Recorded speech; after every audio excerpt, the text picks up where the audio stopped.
Have you ever been curious about the history of downtown Fargo? The 600 block located on Main Avenue is one of the oldest parts of downtown Fargo. The 600 block includes Wimmer's Diamonds, Bab's Coffee House, Rhombus Guys, Kitsana, Lot 2029, Front Street Tap Room, Christian Eggers Violin, and Schultz and Architecture Associates. All the buildings were built from 1894 to 1902. All the buildings are still original brick. Not all of them are interconnected, but due to renovations, some of them have become interconnected, allowing for passage between the buildings from the inside. The ceilings are fire retardant unless they have been remodeled at some point. Wimmer's building at 602 Main Avenue previously housed First National Bank and Shotwell's, which was a drugstore. The original Wimmer's location was on Broadway across the street from the present, near the current location of the caboose. The Fargo Fire of 1893 only affected the 602 building, none of the other buildings on the block. Rhombus Guys at 606 Main Avenue used to be a sporting goods store named Sankoska, before it came Rhombus Guys. Another current business in the 600 block is Schultz and Architecture Associates. Their building was once a boarding house. The windows of that building are very unique. There are 2 pairs of windows and then 2 windows that are apart from each other. The architecture company can't figure out why they are like that. The 600 block on Main Avenue has very rich history that contributed to what downtown Fargo is today.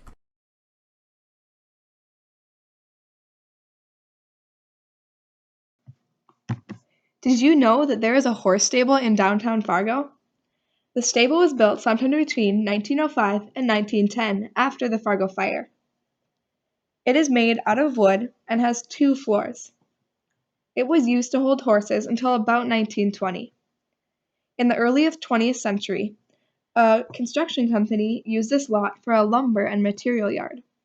After that, the stable was storage space by the tenants of the food co-op building.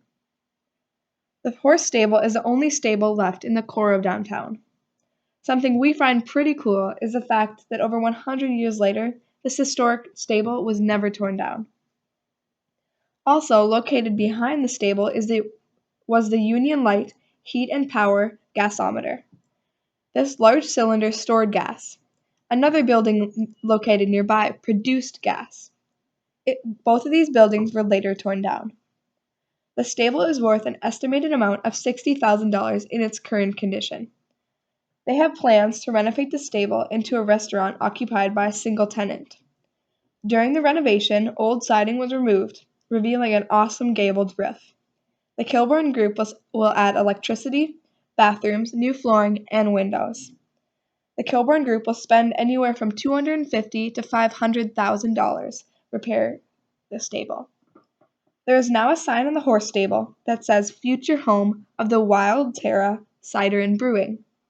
Wild Tara Cider and Brewing owners, Ethan and Breezy Hennings, have a passion for brewing and trying new things. Breezy says, "Our tap room will have a typical brewery feel on the first floor. The second floor will have more of a lounge feel, with velvet and leather seating. We will also have a projection screen for 80s movie nights and an 18-foot shuffleboard. This will be the first cidery in North Dakota." The food co-op is a brick building that was constructed in 1950 as an addition to the stable. Both of these buildings were built after the Fargo Fire. This building used to house Matheson's Printing Company. This historic building was built by C. Earl Brannock. His business, Brannock Manufacturing, used this building as a factory for tire handling equipment up until the 1970s. It was purchased by Matheson's Printing Company. The Mathesons had previously been located in the Black Building.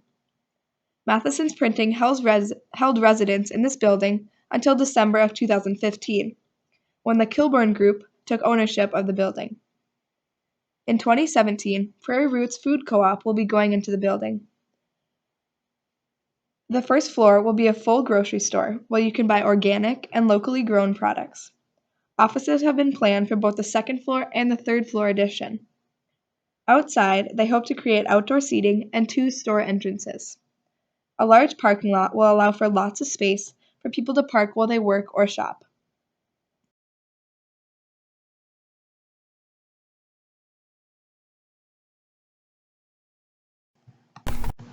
Union Storage and Transfer, a building with a boy, a building with a past, and a building with a future. Union Storage and Transfer was built in 1929 by the architect William F. Kirk.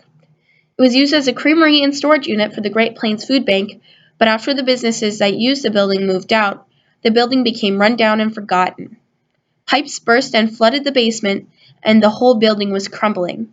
Homeless people started to inhabit the building, and a certain boy made a legacy. In the early 2000s, Pigeon Boy left home when he was 13. Young and abused, he found sanctuary in the crumbling building and decided to run away and live there. He kept warm by a blow dryer and stuffed animals. The boy found a way to jump onto trains and travel to places around Fargo. He also became very infamous for living in the building once the Fargo Forum did an interview with him. People were okay with the boy living in the building because he did no harm. He left in 2008 and was never seen again. People are still trying to find him, but there has been no luck yet. Union Storage was discovered in 2012 and became a renovation project for Jessica Alsop. $10.5 million later, 38 industrial apartments are for rent. The original walls and ceilings add the historic feel that this building emits.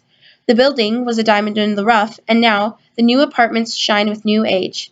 The building is now on the National Register of Historic Buildings and has become a part of the downtown legacy.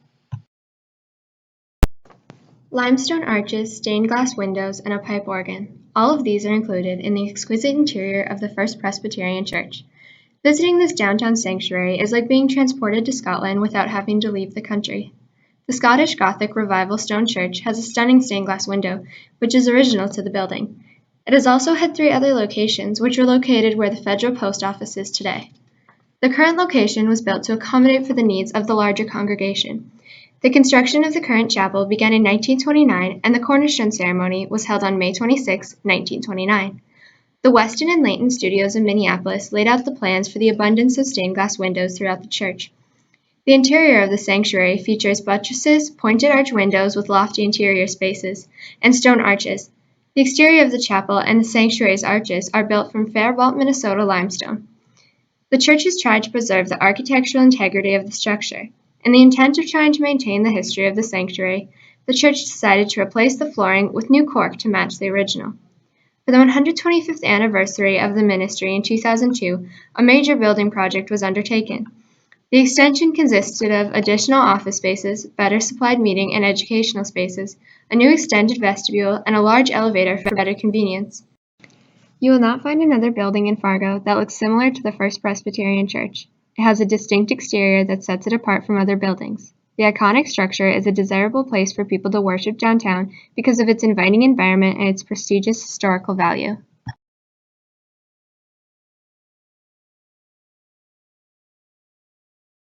The Roberts Commons site has a rich and interesting history. Samuel G. Roberts was the founder of the building. He was born in Maine in 1843, but when he was older, he traveled to Minneapolis to study law. He then moved to Fargo in 1872, where he took a quarter of land where downtown now stands. When the original building was first constructed, it was the Columbia Hotel, located on the northeast corner of Roberts Commons and 2nd Avenue North. The hotel was a 4-story brick building with 100 fancy rooms. The hotel had electric lights, superb furniture, and had actual steam heating, something that many other hotels in the area could not offer. The Columbia Hotel opened on October 1st, 1888. The hotel was then lost in the Great Fargo Fire of 1893, which destroyed 95% of the city. The remains of the hotel sat there for a decade until around 1902, when it was then rebuilt as the Fargo Carnegie Library. The library then opened on January 26th in 1903. The library served the citizens of Fargo for almost 40 years. The Fargo Carnegie Library was torn down after World War II for more parking, with money provided from the federal government. A large number of buildings were put in the library spot, such as drugstores and cafes. The most important building built was the Salvation Army in 1943. The Salvation Army building was then torn down in the 70s, along with many other buildings around it. Most recently, it was turned into a series of parking lots, but it will now be made into a new district of shops. Above these shops, 72 lofts and apartments will be built by May 2018, all founded by the Kilbourne Group. There will also be a 7-story parking garage attached with approximately 455 parking spaces.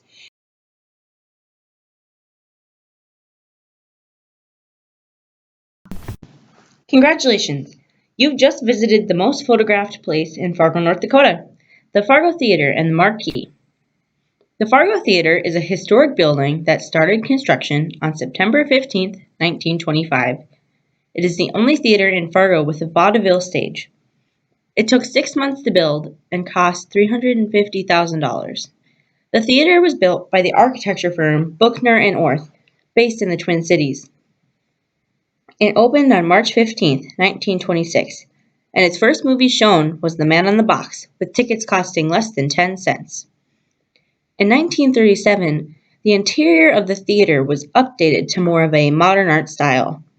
Air conditioning, new lighting, wall surface effects, and most importantly, a contoured ceiling was added. Later in 1998, the building was torn down to the brick walls to restore the building. What is seen in the theater today would be what it would have looked like before the renovation began. Since movies back then didn't have sound, the theater had the Wurlitzer organ installed so that moviegoers could have something to listen to during the movie.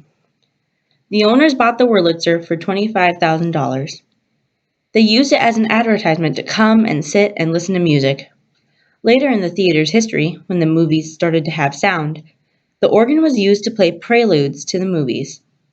It was replaced because the directors wanted to preserve the historic organ. The new organ has 4 keyboards and sits below the stage in the pit. You can see the original Wurlitzer upstairs. The Fargo Theater is now a nonprofit organization that is focused on artistic and foreign films, movies not often shown in bigger movie theaters. The Fargo Theater isn't just for movies. It is also used for live productions, high wire acts, comedy acts, and music performances. It was even used for a WDAY radio show called Barn Dance. Many famous people have come and performed at the Fargo Theater, including Babe Ruth, who came and lobbed baseballs into the crowd. There is more to the Fargo Theater than a pretty photography spot. One just has to look deeper to see it. What once was Woodrow Wilson High School is now a historic part of downtown Fargo, as it is in the U.S. National Register of Historic Places. Located at 1222 4th Avenue North, the structure is undergoing the process of becoming apartments. It was built in 1917. Its exterior and interior architecture is Gothic brick. It was built by Hagsby and Brosseth. The building originally served as a school for 95 years from 1917 until 2012. It was originally an elementary school that was used for an adult learning center at night. Later on, it was used as an alternative high school for kids who were thought to fail school or drop out. It was one of Fargo's only high schools up until 1921. Woodrow is second longest horseman for serving in Fargo Public Schools. Its purpose was a high school for grades 10 through 12. An alternative learning model was used for the students. Then the building was purchased by the Kilbourne Group in 2015. Since the purchase, the school has moved into the Agassiz Building at 1305 9th Avenue South. Woodrow Wilson will be turned into new apartments. The 2 buildings will share a courtyard, a half-court gym, plus shop and storage areas. The building also includes 1, 2, and 3-bedroom apartments as well as studio apartments. Each apartment will contain 1 to 2 bathrooms.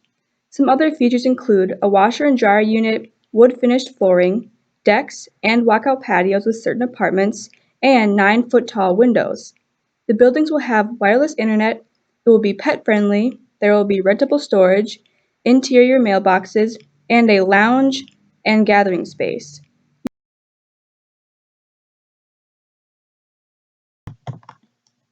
One of the most historic and oldest churches in Fargo is called the Sanctuary. The church was formerly known as the St. Mark's Lutheran Church. It was built in the 1880s and was founded in 1886. Reverend Early wanted to start a United American Church. He founded the first Lutheran church using the English language. At the time, all the other churches in the area were held in different Scandinavian languages. The first service was held on May 18, 1887. The service had only about 10 members but then grew to more than 300. Throughout its time, it went through many renovations, but the original outside of the building was made of brick and still is. In 1912, the church added an addition. The Kilbourne Group then bought the church in 2013 to keep it from getting destroyed and to keep the history of the site alive. Since 2013, the church has gone through a $5 million renovation, turning the church into a wedding and event center. The sanctuary is more than 24,000 square feet and can hold up to 600 people. The whole church was almost renovated. However, the Kilburn Group tried to save as much of the history of the church as possible. During the renovation, the Kilburn Group used reclaimed wood for the walls and salvaged the mosaic windows. The biggest renovation was opening up the ceiling. On an average, the sanctuary holds about 200 events a year. The sanctuary is a very happy and welcoming place, and it will be around for many more years to come. The Bison Hotel has a lot of rich history. You wouldn't believe the artifacts that have been left behind and discovered within the ceiling. Originally named the Viking Hotel, it was built in 1905. This building was sold to Gomer D. Anderson and K.S. Sparky Davy. They rebuilt and remodeled the building as the Bison Hotel. This place was popular for railroad workers. There was a community shower that all of them used. There are urinals on the ground, and they are the originals from back in the day. There was also a radio station in the basement. This is now used for storage. It was then sold to A.H. Andy Anderson in 1945. He renovated the building to add a restaurant to the hotel. After 27 years in business, both restaurant and hotel closed. A year later, the property was sold to a married couple named Marshall and Lowell Goodman. No one really knows what the Goodmans did with the place. Now the building is owned by Tony Coronado. Since owning this building, he has opened two companies, a guitar shop called Grover Guitar and a book company called Great Northern Books. He also rents out apartments located above the stores to a variety of people. Although the apartments have been renovated, much of the woodworking and stairs in the hallways have been unchanged. The building on 420 Broadway was built in the early 1900s. It housed the Viking Hotel. The Viking Hotel was in this location from 1901 to 1910. Later, the hotel was converted into Libby's Grocery. The grocery store sold meat, breads, and it also had a cafe and bakery. Now, 420 Broadway is Zambro's Variety. After talking to the owner of Zambro's, we found out that the lot was split into two different stores. He told us that when Libby's was in business, there were two columns that separated the business from another business, called Rose Grocery. The columns that separated the store are still found in the store today. Looking upwards in the store, you can find a balcony. Rumor has it the balcony once housed a whole family due to their lack of money. In the back of Zambro's, they even kept an old black and white picture of Libby's Grocery. The back of the store is where they still have the cafe, which has seating and many pictures and books to peruse. Moving to the middle of the building, you can see tons of books. They have many antiques for sale, but some are only to look at as well. In the front of the store, you see lots of fake plants, glassware, and wood products. As you can see, 420 Broadway has had an interesting past and is still in business today. Great Northern Train Station is one of the oldest buildings in Fargo, North Dakota, and has a rich history. Over time, the Great Northern has greatly changed. Great Northern Depot was originally built in 1898 and served as a transportation hub for an overwhelming 88 years until closing in 1986. In 1970, the Great Northern and the Northern Pacific combined into the Burlington Northern Railroad. But before that, they were rivals. The Burlington track was for freight and the Great Northern track was for transporting people. 1 year later, in 1971, passenger business became part of the Amtrak. Magic City Financial Group bought the depot in 1994. It was then opened as the Great Northern Restaurant and Brewery in late 1995 until closing in mid-September of 1997. It reopened in early January 1998 as JJ's Bistro with Brewery. Mark Nelson and Dale Anderson were its owners. The White Earth Band of Chippewa Indians reopened the Great Northern in the spring of 1999. The restaurant was owned by Heather Gibb and Paul Sagni, and it closed on October 5, 2005. In 2007, the building was purchased and remodeled. It was turned into Great Northern Bike Shop. When they opened, they put their logo over the clock tower. People didn't like that they couldn't read the clock because of the sign, so they took the sign down. The clock was mechanical with a pendulum until early 1950s. They then turned the clock digital and added lights so you could see the time at night. During daylight savings they had to turn the clock manually.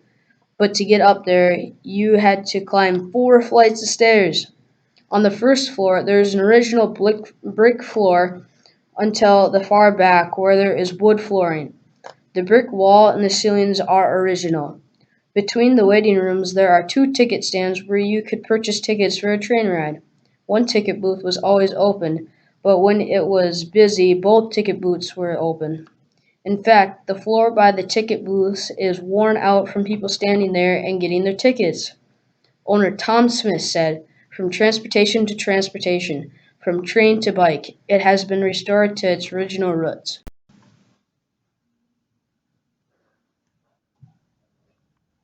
Did you ever think that one of the most iconic car companies had an impact in Fargo? The Ford Car Company was once part of downtown Fargo. 505 Broadway was home of the 25th branch for Ford. In 1914, construction began, later finishing in August of 1915. January 12, 1916, the formal opening of the Ford assembly plant took place. The leader selected a man who ran the Chicago branch of Ford to come to Fargo and be in charge. Mr. C.F. Reynolds was now in charge of all manufacturing, assembly, and distribution of the Fargo assembly plant. In 1933, the branch began operating as a sales office, later reopening to a sales and service branch 3 years later. Manufacturing took place in the basement where there was a coal room. The coal was used to help keep the building warm and also help generate the cars. Once cars were assembled, they would be loaded onto the still functioning freight elevator that would bring the vehicles up to the wash bays. The wash bays were located on the top of the building under the water tower. Cars were then taken down to the main level to be shown in the front entrance. On the right side of the building, rail cars would transport the cars from one place to another. There were big metal doors that were later replaced with windows when the rail cars got taken out. In 1979, the building was then bought by F.C. Hare, that converted it into a multi-use building. One floor was F.C. Hare Distributing, and the other floor was used as Case Printing. A few years later, Case Printing got bought out by the Fargo Forum. The Forum took over the main floor for themselves, restored the second to offices for Midco data processors, and turned the third floor into condos, forming the building as we know it today. The Ford Assembly Building now is home to Northern Home Furniture and the Nail Bar on the main floor. The second floor is still being used as offices for an architecture firm, and the third is more improved condos. The building is still as original as possible, with the original stairs, vault, freight elevator, and water tower. The Hector House is one of the most recognized and appreciated estates in the Fargo-Moorhead area. It was built in 1898 by Martin Hector and his wife, Caroline Hector, and it was one of the first permanent houses in Fargo. The couple built a 2-story classical revival and Queen Anne-style house designed by George Hancock on 11th Avenue and Broadway. The house has many window bays, wide porches, a large driveway, in addition to a stable and a coach house. Around 1908, a porch was installed across the front of the house. It was later removed in the 40s and then put back in by the current owner. The spacious house has 3 floors with 6 bedrooms and 5 fireplaces. The majority of the house is trimmed in oak, while the dining room is mahogany. In 1927, Hector donated the property to an airport which is now named after him, Hector International Airport. During World War II, it served as the Theta Chi fraternity house. Rick and Jane Roggensack lived in the house from 1987 until the current owner, Dr. Mary Allen, purchased the house in 2011.